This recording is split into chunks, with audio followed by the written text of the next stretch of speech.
अगर धरती माता की सेवा करेंगे तो याद रखिए कि हमारा भी उससे वैभव बढ़ेगा, हमारा गौरव बढ़ेगा। और अब तक लगभग जो मैंने सुना 90,000 किसानों को उन्होंने विष मुक्त खेती का, और कैसे कम कम खेत हो, कम जमीन हो, उसमें भी कैसे यशस्विता के साथ आप आर्थिक रूप से भी और सामाजिक रूप से भी कैसे आप इसको बढ़ा सकते हैं, तो उसके विषय में भी थोड़ा बताएंगे। अभी तक लगभग 90,000 लोगों को आपने 1,44,000 किसानों को दिया है। और ये हमारे मुन्नी लाल जी तो किसान जो है बने पतंजलि किसान सेवा समिति के प्रभारी हैं। और हमारे यहाँ पूरे यहाँ देखिए पूरा परिवार सागर का आकाश जी पहले राज प्रभारी थे, इन्हीं ने हमें सौंपा है। राज प्रभारी थे तो ये पहले राज प्रभारी थे, अब क्योंकि इस कार्य को, इस यज्ञ को और आगे बढ़ा दिया है, अब ये दोनों लोग मिलके कर रहे हैं। आदरणीय भगत सिंह जी, हमारे जो है करण जी और जो है मोहन जी, पूरी टीम यहाँ, अनिल जी, पूरी टीम यहाँ उपस्थित है। तो एक बार थोड़ा सा इसके विषय में बताइए, लोगों को प्रेरणा मिले, किसानों को प्रेरणा मिले जो बहुत ज़्यादा समझते हैं कि नहीं जब तक हम पेस्टिसाइड नहीं डालेंगे, जब तक यूरिया डीएपी नहीं डालेंगे, तब तक हमको कुछ मिलेगा नहीं, पैसा नहीं आएगा, क्या होगा क्या नहीं होगा। लेकिन एक इन्होंने उदाहरण प्रस्तुत किया है पूरे देश और दुनिया के लिए, तो थोड़ा सा बताइए आप। जी, पूज्य स्वामी जी के चरणों में कोटि कोटि वंदन। अभी यहाँ पे लगभग 17 सालों से अपन खेती के अंदर जो है ना, कैसे हम लोग जो है ना छोटे किसानों के लिए खेती में उनकी आय बढ़ाएं, खेती के खर्चे घटाएं और किसान को आत्मनिर्भर बनाएं, उस थीम पर जो है ना अपने सारे शोध कार्य हुए। तो बहुत छोटी सी ज़मीन से अपन ने काम शुरू किया था। यहाँ पर ये मल्टी लेयर फार्मिंग का एक मॉडल यहाँ पर बनाया गया है जो पूरी तरह से इको फ्रेंडली है, बायोडिस्पोजेबिलिटी के सिद्धांत को पूरा कर रहा है, सस्टेनेबिलिटी के सिद्धांत को पूरा कर रहा है, और किसानों की जो कम्युनिटी में जो बेसिक प्रॉब्लम है उन सभी का ये समाधान भी निकाल रहा है। तो लोगों के पास एक तो ज़मीन कम होती चली जा रही है, पानी का जल स्तर घटता जा रहा है, कीड़ों का प्रकोप बढ़ता चला जा रहा है, रसायन के बिना खेती नहीं होगी ऐसा किसानों के बीच में मानसिकता डेवलप हो गई है, और बाज़ार की अच्छी उपलब्धता नहीं होती है, बीजों की उपलब्धता नहीं होती है, सॉइल का हेल्थ गिर गया है। तो तमाम जो ये समस्याएं हैं इनका इंटीग्रेटेड कैसे मॉडल बनाया जाए उस पर ये शोध कार्य किया। तो ये बेसिकली लेयर फार्मिंग का एक मॉडल है जिसमें अपन बहुत कम ज़मीन में एक साथ एक से अधिक फसलें सेम टाइम में उगा सकते हैं। अब इसमें कितनी फसलें क्या क्या है, एक बार बताइए। ज़मीन के अंदर ये अदरक लगा हुआ है, इसके ऊपर सरफेस पर पत्ती वाली सब्जियां थी जो निकाल दी गई हैं। फिर इसके ऊपर ये अभी लता वाली फसल में ये कुंदरू की फसल है, और बीच बीच में इसमें अभी पपीते लगाए गए हैं जो अभी स्ट्रक्चर के ऊपर अभी जाने वाले हैं। तो ऐसे करके ये 4 स्तर का मॉडल है, आगे 5 स्तर का है, अलग अलग कॉम्बिनेशन हैं इसमें। तो इस पूरी तकनीक का जो बेसिक सिद्धांत है वो है स्ट्रक्चर का डिज़ाइन और फसलों का कॉम्बिनेशन। तो आप देख रहे हैं कितना सुंदर ये स्ट्रक्चर बना रखा है, और नीचे भी आप देख सकते हैं बराबर इसमें धूप, प्रकाश, पानी सब उपलब्ध है। और ये जो कुंदरू लगाया था कितने वर्ष पहले लगाया था? लगभग 7 साल का पौधा। 7 साल का पौधा। देखिए आप, 7 साल से ये कुंदरू भी ऊपर आराम से हो रहा है और नीचे अपनी फसल भी चल रही है जी। तो इसमें बेसिकली दो जो इसके मूल सिद्धांत है वो है स्ट्रक्चर का डिज़ाइन, कि हम ये कैसे इसका पूरा बांस बल्ली और ये सब पे खड़ा करें इसको। फिर हम क्या करते हैं, तार का जाला बुन के वीट ग्रास महाराज जी डाल देते हैं ऊपर। ये वीट ग्रास 50% धूप को फिल्टर करके नीचे लेके आती है, तो इससे गर्मी में लपट नहीं लगती, ठंडी में पाला नहीं लगता, और ओले गिरने की स्थिति में फसल डैमेज नहीं होती। ये प्राकृतिक ग्रीन हाउस जैसा, जी जी, जो ऐसे ग्रीन हाउस बनाते हैं ये प्राकृतिक ग्रीन हाउस है, जिसमें नीचे जो फसल है, जो पौधे हैं, उनको उनके अनुकूल वातावरण मिलता है जी। अब इसमें एक फसल फिर अपन स्ट्रक्चर जब बना लेते हैं तो फिर अब इसमें फसलों का कॉम्बिनेशन का रोल होता है। तो कॉम्बिनेशन का इम्पोर्टेंस ये होता है कि कौन सा क्रॉप किस क्रॉप के साथ में उगेगा। क्योंकि प्रकृति का जो मूल सिद्धांत है, जैसे हमें जंगलों से सीखने को मिलता है, वहाँ पर एक साथ 4, 5, 6, 8 वनस्पतियाँ होती हैं और किसी को कोई भी खाद नहीं डालता। तो ये सारी वनस्पतियाँ आपस में एक दूसरे के समन्वय कम्युनिकेशन से आगे बढ़ती हैं। तो ठीक उसी तरह से अगर हम वेजिटेबल में या अनाजों में, मिलेट्स में ये पता कर लें कि किस फसल के साथ में कौन सी फसल सहजता के साथ होगी, तो ये क्रांतिकारी आविष्कार होगा। इसमें 16-17 वर्षों से हम लोग इसमें कार्य कर रहे हैं, एक्सपेरिमेंटल बेस्ड। लगभग 4700 बार अलग अलग फसलों को एक साथ लगा के देखा 370 अलग अलग फसलें सफलतापूर्वक उगी। वाह, बहुत सुंदर। तो इसमें जो ये मॉडल है, इससे ये हुआ कि खाद की मात्रा आपको बिल्कुल नगण्य देनी है। अगर हम 4 लेयर खेती के बारे में समझे तो सबसे पहले दिमाग में ये आता कि हमें 4 गुना खाद डालना है, जबकि इसमें 1 गुना खाद में 4 गुना फसल होनी है। क्योंकि हर एक पौधा, प्रकृति का मूल सिद्धांत है कि जो खाना खाता है वो वेस्ट भी करता है, और जो वेस्ट करता है उसका वेस्ट किसी दूसरे का फूड होता है। इस सिद्धांत पर ये ब्रह्मांड सृष्टि चल रही है। तो ये पौधे भी भोजन बना रहे हैं, फिर ये वेस्ट भी कर रहे हैं, पर इनका वेस्ट किस फसल के लिए भोजन है, अगर ये शोध कर लें हम, तो निश्चित तौर पे दोनों को खाद की आवश्यकता नहीं होगी। तो उसी सिद्धांत पर ये सारे कॉम्बिनेशन बनाए गए, जो विपरीत परिस्थितियों में भी ये टिके रहते हैं, और इनमें पानी की भी कम ज़रूरत पड़ती है, मौसम का बुरा असर नहीं होता है। इसमें ज़मीन के अंदर एक कंद वाली फसल लगा देते हैं, और ज़मीन के सरफेस पर एक पत्ती वाली सब्जी बो देते हैं, जैसे मेथी, पालक, धनिया, चौलाई। तो वो पूरा मल्चिंग का काम करती है, उससे घास खरपतवार वगैरह नहीं आते। फिर ये जो बाम्बू लगाया ना, इस पर लता वाली फसल लगा देते हैं जो ऊपर फैलती है, और फिर एक पपीते या सहजन, इस तरह की फल वाली फसल। मतलब एक साथ, मतलब जी 4 in 1। जी जी है? जी। तो एक साथ 4 फसलों का लाभ मिलता है, और उससे किसान की आय भी बढ़ती है, समय शक्ति उससे बचती है, कम समय में अधिक फसलें होती हैं, और किसान का मन भी लगा रहता है। अब कितना अच्छा लग रहा है यहाँ पर, ये अदरक भी कितनी सुंदर है, और हल्दी भी है। इसमें प्रकृति के सभी अंगों को एक समन्वय किया गया। जैसे कि क्या होता है, बारिश गिरती है, हमने खाद डाली, खाद जो है ना मिट्टी के साथ पानी के बहाव में धुल के बाहर जाती है, वो ना जाए उसके लिए हमने क्या किया, ये छोटे छोटे पौंड बना दिए। गड्ढे। हाँ, ये पौंड की मिट्टी निकाल के पौधे को लगा दी। अब बारिश का पानी और मिट्टी गिरेगी तो पहले ये खड्डे में रुकेगी, फिर ओवरफ्लो के बाहर जाएगी। तो 3 महीने 4 महीने की बारिश में ये गड्ढे थोड़े थोड़े करके पूरे पैक हो जाते हैं, और मिट्टी जो है ना इन खड्डों में रुक जाती है, और पानी इनके माध्यम से रिचार्ज होता है। तो हमारा वाटर टेबल पूरा खेत, मतलब हम खेत को ही पूरा रिचार्ज पिट बना देते हैं इस विधि से, और उसका जो पोषक तत्व है, जो वो खाद भी है, खेत में रहते हैं, वो यहीं रहते हैं, गड्ढे में रुक जाते हैं, केवल पानी बह जाता है। तो और पानी भी मैक्सिमम तो इसमें रिचार्ज हो जाता है, क्योंकि जब हम प्राकृतिक तरीके से खेती करते हैं तो मिट्टी की पोरोसिटी बहुत बढ़िया रहती है, और उससे जल धारण कैपेसिटी बहुत ज्यादा होती है। तो इस तरीके से जो है ना सब चीजों को समन्वय करके ये एक पूरा अर्धवातानुकूलित वेंटिलेटेड वातावरण बनाया। इसमें छोटा किसान जो है ना अपनी आजीविका पूरे साल भर अलग अलग फसलों के साथ में ले सकता है। बहुत सुंदर, मतलब कम स्थान पर आय के साथ जी, और बहुत ही अच्छा है। जी ये किसानों ही से करवाते हैं ये।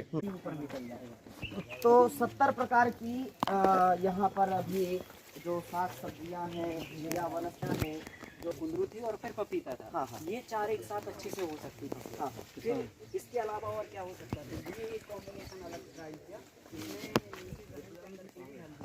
और सरफेस पर मेथी का साग लगाया था, और ऊपर में कुंदरू, और फिर सबसे टॉप पर पपीता, और बीच में ये वायर बांध के, क्योंकि बाम्बू से बाम्बू के बीच में ये जो इसके खाली है हमारा, तो हम फरवरी में इसमें लौकी, तोरई, ककड़ी, इस तरह की एक क्रॉप और लगा देते हैं, तो 5 लेयर हो जाती है, 5 फसल एक साथ। तो सबको पानी एक ही लगता है, और फिर उसके ऊपर धनिया का पत्ता लगाया गया था, और कुंदरू ऑलरेडी अभी ऊपर है, और पपीता इसके ऊपर टॉप पे। तो ऐसे करके ये 4 का कॉम्बिनेशन है। तो अभी धनिया पत्ता ऑलरेडी इसमें से निकाल लिया गया, और अब ये हल्दी पूरा ऊपर आ गया। तो ये लगभग यहाँ तक हाइट तक आ जाएगी नवंबर तक, और नवंबर तक इसकी मैच्योरिटी आ जाएगी। तो हाँ, गुइया वो असल में पिछले साल लगी थी इसमें, तो कुछ रह जाते हैं पौधे। तो आज हम यहाँ आए हुए हैं, इसका और ये लाइव कार्यक्रम जो किया है, इसका एक ही प्रयोजन है कि धरती माता बचेगी तो किसान बचेगा, और किसान है तो जहान है, हिंदुस्तान है। हमारे अपने लिए, बच्चों के लिए, परिवार के लिए, और बिजनेस व्यापार संसार के लिए हम विष मुक्त खेती करें, जो योग ऋषि परम पूज्य गुरुदेव जी महाराज, आचार्य जी महाराज का बहुत बड़ा अभियान है, और भारत सरकार के द्वारा भी ये कार्य किया जा रहा है। तो पतंजलि योगपीठ के माध्यम से, पतंजलि रिसर्च फाउंडेशन के माध्यम से, जो एक विश्वव्यापी, पहले तो देशव्यापी फिर विश्वव्यापी, कि कैसे हम कम ज़मीन पर, कम जो है भूमि पर हम 5-5 फसलें ले सकते हैं, और इसमें कोई हीनता दीनता का भाव किसी किसान के अंदर ना आए। तो उसके लिए यह हमारे आदरणीय आकाश जी जो अभी धीरे धीरे इतनी ऊंचाइयों को छू रहे हैं, आकाश जैसा इनका जो है विस्तार हो रहा है। और परम पूज्य गुरुदेव जी महाराज, आचार्य जी महाराज का विशेष जो है अनुग्रह इनके ऊपर है। तो अभी तक कितने अवार्ड पा लिए? 80-90 के आसपास 80-90 अवार्ड पा लिए हैं। एक बार जोरदार अभिनंदन करें। पद्मश्री के लिए प्रस्तावित है और पद्मश्री के लिए भी प्रस्तावित हैं। ये वैसे कोई व्यापार के लिए, कोई चमत्कार के लिए काम नहीं है। ये तो परोपकार के लिए है, सेवा सत्कार के लिए और उपचार के लिए है। इतना ये कृषि का कार्य, क्योंकि अभी हम सिवनी मालवा जब गए थे, उधर 3 दिन का कार्यक्रम था, तो किसान ही जो फसल उत्पन्न कर रहा है, उत्पादन कर रहा है, इतना उसमें पेस्टिसाइड, इतना खाद डाल करके अपने घर के लोगों को ही बीमार कर रहा है। और 2-4 घर छोड़ करके हर व्यक्ति को कैंसर है, किसी को जो है इम्यून डिजीज़ है, ऑटोइम्यून डिजीज़ है, जो बहुत ही भयंकर है। इसलिए शुद्ध खाओ, इसके लिए आपको स्वयं ही शुद्ध फसल उगानी पड़ेगी और इससे समृद्धि भी आएगी, सुख शांति और यश कीर्ति भी आएगी। उसके लिए जैसे आकाश जी एक उदाहरण है, और लगभग 1.5 लाख किसानों को अब तक प्रशिक्षित किया हुआ है, आवासीय प्रशिक्षण किया है 7 दिन के वर्ग। हाँ, और उसका कोई शुल्क भी नहीं। एक बहुत बड़ी बात है, एक बार जोरदार अभिनंदन करें। उसका कोई शुल्क नहीं है, कोई भी किसान कहीं से भी आ सकता है और वो अपने खेतों को विषमुक्त कैसे करे और कैसे कम खेत में अधिक से अधिक फसल पैदा करे, तो उसका प्रशिक्षण देते हैं। ये बहुत बड़ा उपकार का कार्य है। तो हम परमात्मा से प्रार्थना करते हैं कि और सदा आगे बढ़ते रहें, गुरु की कृपा सदा बनी रहे, और ऐसे ही आप जुड़े रहिए। आपको आना है तो जरूर इस प्रशिक्षण में आइए, इस अभियान को बढ़ाइए। बोलिए भारत माता की जय। जय जवान जय किसान, जय जवान जय किसान। बहुत बहुत बड़ा हैं। कहीं पर ट्राइबल एरिया में कंदरुआ भी बुलाते, कहीं पर अंगीठा बुलाते, कहीं पर रतालू बोलते हैं। तो ये ट्राइबल का बहुत अच्छा फूड है, शुगर क्रॉप है ये, और डिमांड में भी काफ़ी अच्छी है डायबिटीज़ के पेशेंटों के लिए। तो ये औषधि का काम करती है, तो ये भी हम लोग उगा रहे हैं यहाँ पर। मीठी तुलसी वगैरह भी उगा रहे हैं। ऐसा करें खेत की मेड़ पर, जिसमें बड़े साइज के पेड़ लगाएं, फिर 10 फीट के अंदर एक दूसरा घेरा तैयार करें, उसमें उससे छोटी हाइट के पेड़ लगाएं, फिर 10 फीट के अंदर एक तीसरा घेरा तैयार करें, उससे और छोटी हाइट के पेड़ लगाएं। तो यहाँ पे बांस लगाएं, यहाँ पे चीकू आंवला लगाएं, और यहाँ पर अमरूद नींबू टाइप के पौधे लगाएं। फिर यहाँ से 2 फीट छोड़ के ये चारों तरफ खेत के 2 फीट गहरी और 2 फीट गहरी 2 फीट चौड़ी नाली बनाएं। इससे बारिश का पानी जो खेत से निकलेगा वो नाली से होके ओवरफ्लो के बाहर जाएगा, ताकि मिट्टी और पानी आपका खेत में रुके। फिर उसके अंदर भी आप छोटे छोटे पार्ट बना दीजिए, ताकि आपको काम करने में सहजता हो। कहीं पर आप जो है ना ओपन में फार्मिंग कर रहे हैं, कहीं पर फ्रूट ऑर्चर्ड उगा रहे हैं, कहीं पर गौशाला और बाकी की चीज़ें कर रहे हैं। तो इस तरीके का ये 5 से 6 एकड़ भूमि वाले किसानों के लिए मॉडल है। और ये जब हो जाता है तो 3 से 4 साल के बाद मधुमक्खी, चिड़िया, भौरे, तितलियाँ, ये सारे लोग आपके खेत पे आ जाते हैं और फसलों में लगने वाले कीड़े मकोड़ों को हैंडल करते हैं। तो आपको दवाई की ज़रूरत ही नहीं पड़ती है। तो इस तरीके से ये मॉडल अपन ने एक पेश किया है। और फिर जो 1 से 2 एकड़ के लिए ये मॉडल करें, और इसमें भी हमने कॉम्बिनेशन भी बनाया कि किस पेड़ के 24 इंच के आसपास, तो जड़ों का अलग अलग इसका ये मॉडल का है। फिर ये कैसे हम बारिश में नर्सरी तैयार करें, है ना, और ठंडी में कैसे करें, गर्मी में कैसे करें, कैसे कंपोस्ट बनाएं। वाटर रिचार्जिंग का एक लेआउट हमने बनाते हैं, और कच्ची घानी के सारे अपन तेल बनाते हैं। फिर ये स्टीम करके अपन गुड़ बनाते हैं महाराज जी, भाप से पकाते हैं इसको, जंगली भिंडी डाल के, और इसको भाप देते हैं। जी जी, तो ये 21 kg का ऐसा ब्रिक्स बनाया है, और ये बहुत ही एल्कलाइन नेचर का होता है। खाना खाने के बाद थोड़ा सा खाने पे आपका मतलब अच्छा वो हो जाता है। ये उसका पाउडर बनाया महाराज जी, और ये सारी इंग्रेडिएंट मिला के ये गुड़ गोली बनाई बच्चों के टॉफी के विकल्प के रूप में। तो बच्चे टॉफी खाते हैं महाराज जी, फिर उनका 5 साल में पेट खराब हो जाता है, फिर 10 रोटी की भूख 2 रोटी पे आ जाती है। तो ये सारी औषधियाँ इसमें हरड़ बहेड़ा से लेके अजवाइन, लौंग, काली मिर्च, सतावर, अश्वगंधा, मूसली, पीली हल्दी, काली हल्दी, सफ़ेद हल्दी से लेके सारी चीज़ें मिला के और वो बनाया। ये मेडिसिनल सारी चीज़ें हैं। ये सारे डिहाइड्रेटेड आइटम हैं, जिसमें ये मेथी है, लेमन ग्रास है, नीम का पत्ता, सहजन का पत्ता है, ये काले आलू के चिप्स है महाराज जी, ऐसे ये चिप्स भी हम लोग बनाते हैं और फिर फ्राई करके मतलब वो करते हैं। ये हमारी कुंदरू है IB गार्ड, इसका चिप्स बना लिया और इसको ऑयल में डाल के फ्राई करके पॉपकॉर्न की तरह बनाते हैं। तो ऐसे बहुत सारी चीज़ें महाराज जी जो मतलब हम नए रूप में किसानों के बीच में ला सकते हैं, उस पर भी काम कर रहे हैं। ये छिलके के साथ मैंगो है, पका हुआ मैंगो अलग है, सूखा और कच्चा मैंगो अलग है, और ये अपना काली हल्दी का चिप्स है ये हाँ, फिर उसको पाउडर कर लेते हैं। तो अलग अलग फॉर्म में हम लोग ये बना रहे हैं। तेरा फूल गया, अब इसे हल्का सा नमक और जो भी टेस्ट है वो डाल के आप ले सकते हैं। ये ज्वार का, मक्के का, बाजरे का, ऐसे अलग अलग नमकीन भी हम लोग बनाते हैं। ये सारे अचार भी बनाते हैं। ये हल्दी का भी बनाया हमारा जी। माननीय विधायक जी नरियालू विधानसभा अभी इनका ही विधानसभा क्षेत्र है जी क्योंकि सागर नगर निगम है और सागर के चारों तरफ की जो विधानसभा है वो भाई साहब की है। तो जो आप कल कह रहे थे कि सागर में आए तो अच्छा वो वहाँ से आप प्रवेश कर रहे थे तो भैया महापौर भी रहे सागर शहर से, सागर शहर के महापौर से शुरुआत। सभी तरह के हम लोग अचार बनाते हैं महाराज जी। ये अभी करौंदे का अचार बनाया, अभी जो ये सीजन पे चल रहा है। हल्दी का, अदरक का, लहसुन का, ये सब चीज़ों का अचार बनाते हैं। मुरब्बा, ये बांस का मुरब्बा बनाया महाराज जी। अच्छा, ये बाम्बू का। अभी बाम्बू को लोग वो नहीं करते, तो बाम्बू को कैसे हम करें? जहाँ लोग इसको जानते हैं इसके गुण को जी, तो उसको स्वीकार करते हैं। करेक्ट। तो ये अभी 3-4 साल तक भी आप रखे रहो, इसका कोई तकलीफ नहीं है। ये बहुत अच्छा औषधीय मतलब होता है, लीवर पे बहुत अच्छा फंक्शन काम करता है। तो हम लोग कहाँ है हल्दी का अचार ये है, ये वैसे हल्दी का अचार है। ये हल्दी का है, ये अदरक का है, ये कटहल का भी अचार बनाया हमारा जी। ये कटहल का भी अचार डाला जी।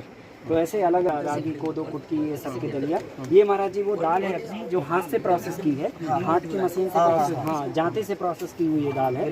फिर ये अलग अलग और तरह की भी दालें हैं। ये सारे मिलेट्स के सीड्स हैं। कोदो, 12 तरह के मिलेट्स अपन यहाँ पर उगाते हैं। कोदो, कुटकी, रागी, सिरिधान्य जो मिलेट्स होते हैं। ये अलसी, फ्लैक्सीड पर भी काम करते हैं, सरसों पर काम कर रहे हैं। ये अपनी 5 साल वाली तुअर की वैरायटी है। मिनी हरिद्वार है जी।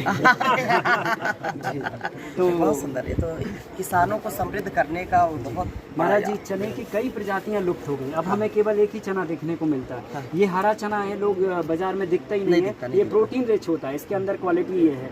ये फोड़ा चना है, इसको डायरेक्ट आप रेत में डाल दीजिए, पॉपकॉर्न की तरह फूल जाता है। अच्छा। ये ओरिजिनल ब्लैक चना है। लोग अभी पीले चने को ब्लैक चना बोल के खाते हैं। ये ओरिजिनल चना है जिसमें ओमेगा 3 और आयरन रिच होता है। ये चना घोड़ा खा के हार्स पावर उसका बढ़ता है। तो ये ओरिजिनल चना है। घोड़ा का हार्स पावर इसी पर डिपेंड है। तो ये बहुत सारी सफ़ेद चनी है महाराज जी। ये यहाँ का खजवा चना है, ये गुलाबी चना है। ये सब चने की सभी पर गेहूं की 36 नस्लें हैं अपने पास। अभी यहाँ पर 5-7 ही रखी। ये खपली गेहूं है महाराज जी। इसमें 12% फाइबर पाया गया। सारे अपने लैब टेस्टेड है महाराज जी।